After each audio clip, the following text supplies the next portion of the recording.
I saw you on Patrick Bet-David's podcast. I got to tell you, I like Major Williams. That's a killer name. That's kind of like Chris Paul one day out of the NBA. He says, changes his name to General Paul. You know, it's kind of like that because they call him the General. So It's about meeting Patrick Bet-David as well. I've always found him a lot of things that we're talking about as well, I've found similarities. Patrick is a phenomenal person. You know, anyone who follows him, I'm sure they would agree. I've had the opportunity to meet him during my gubernatorial campaign. And so I went out to Florida and I did the podcast with him. Great episode. It's over like an hour or so long.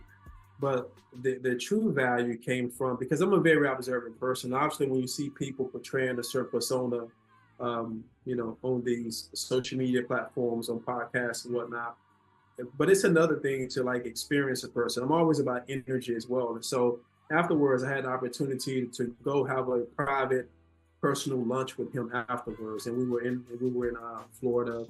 We went and hung out. We had some good laughs. We talked about the importance of family. We talked about the importance of having, you know, conservative leadership here in California. Just good leadership in general, right?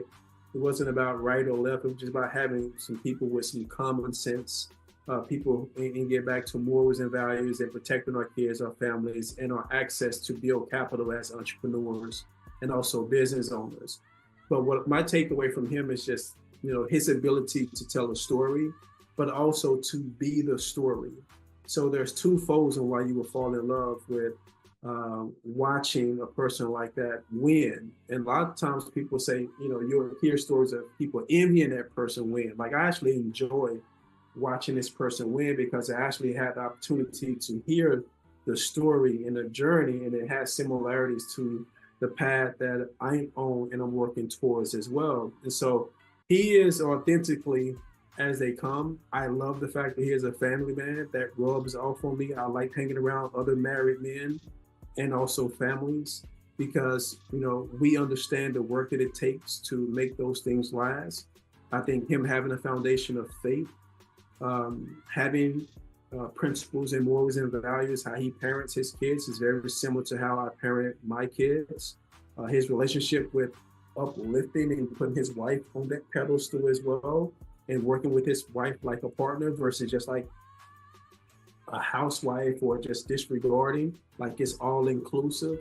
And he understands the importance of her role, and they all understand the importance of all of their roles, which is great. But the podcast was great, man. We had some really great conversations.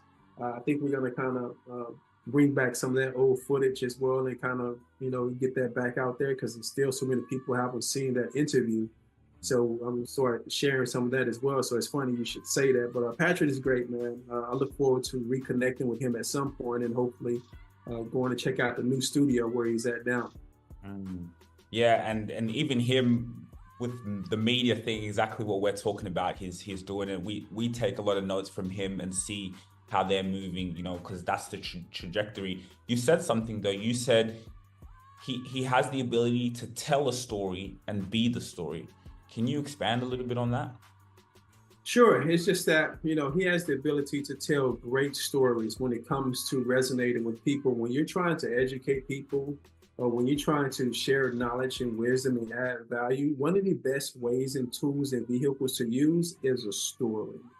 And so that's what I mean by that. His ability to not only carry his story, because he is the story, so that goes to him being the story, but also the ability to tell the other stories that empower people. He built a huge $100 million plus insurance company. And I've seen him at a variety of meetings with his agents before he sold the company, pouring life into them, uplifting them, inspiring them. And these were people that probably would be like at a regular 9-to-5, but yet they made $500,000 that year. Why? It's because the person, the leader, was able to convey a message, sometimes in story form, that resonated so much with their heart, that activated their mind activated their body in a real life, that stripped away the fear that they initially had and the barriers that they had, that made them go out there and become the best versions of themselves.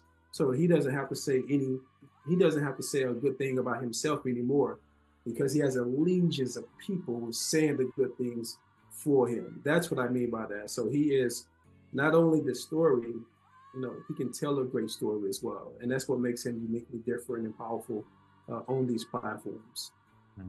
Wow, powerful.